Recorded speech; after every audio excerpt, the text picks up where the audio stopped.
भगवद गीता में भगवान श्री कृष्ण ने न केवल ज्ञान की बातें बताई हैं, बल्कि जीवन जीने की कलाओं के बारे में भी बताया है।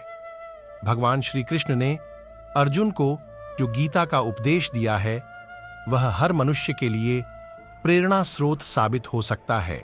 गीता में भगवान श्री कृष्ण अर्जुन को उपदेश देते हैं कि जो भी मनुष्य भगवद गीता की 18 बातों को अपनाकर अपने जीवन में उतारता है, वह सभी दुखों से, वासनाओं से, क्रोध से, ईर्ष्या से, लोभ से, मोह से, लालच आदि के बंधनों से मुक्त हो जाता है। आगे जानते हैं भगवद गीता की 18 ज्ञान की बातें। आनंद मनुष्य के भीतर ही निवास करता है, परंतु मनुष्य उसे स्त्री में, घर में और बाहरी सुखों में खोज रहा है। श्री कृष्ण कहते हैं कि भगवान उपासना केवल शरीर से ही नहीं, बल्कि मन से करनी चाहिए। भगवान का वंदन उन्हें प्रेम बंधन में बांधता है। मनुष्य की वासना ही उसके पुनर्जन्म का कारण होती है। श्री कृष्ण कहते हैं कि इंद्रियों के अधीन होने से मनुष्य के जीवन में विकार और परेशानियां आती है।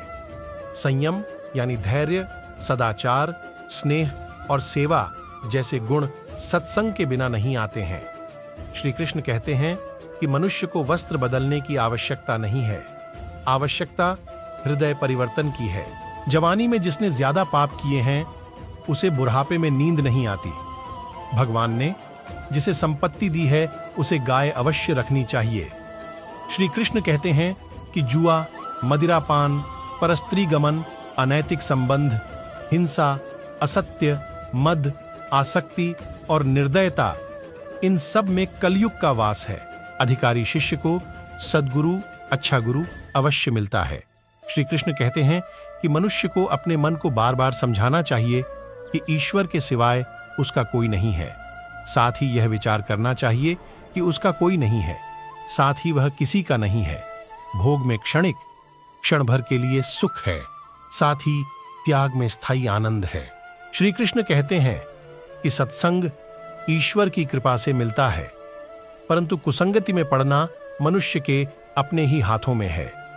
लोभ और ममता, किसी से अधिक लगाव, पाप के माता पिता हैं।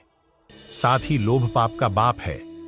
श्री कृष्ण कहते हैं कि स्त्री का धर्म है कि रोज तुलसी और पार्वती का पूजन करें। मनुष्य को अपने मन और बुद्धि पर विश्वास नहीं करना चाहिए, क्योंकि ये बार बार मनुष्य को दगा देते हैं। खुद को निर्दोष मानना बहुत बड़ा दोष है। यदि पति पत्नी पवित्र जीवन बिताएं, तो भगवान पुत्र के रूप में उनके घर आने की इच्छा रखते हैं। भगवान इन सभी कसौटियों पर कसकर, जांच परख कर ही मनुष्य को अपनाते हैं। श्री कृष्ण कहते हैं कि व्यक्ति का जन्म अगर पृथ्वी पर हुआ है, तो संघर्ष भी उसे करना ही होगा। मानव जीवन में आकर ईश्वर भी सांसारिक चुनौतियों से बच नहीं सकते। ऐसे में परिस्थितियों से भागने के बजाय उसके सामने डटकर खड़े हो जाना चाहिए, क्योंकि कर्म करना ही मानव जीवन का पहला कर्तव्य है। कर्मों से ही परेशानियों को जीता जा सकता है।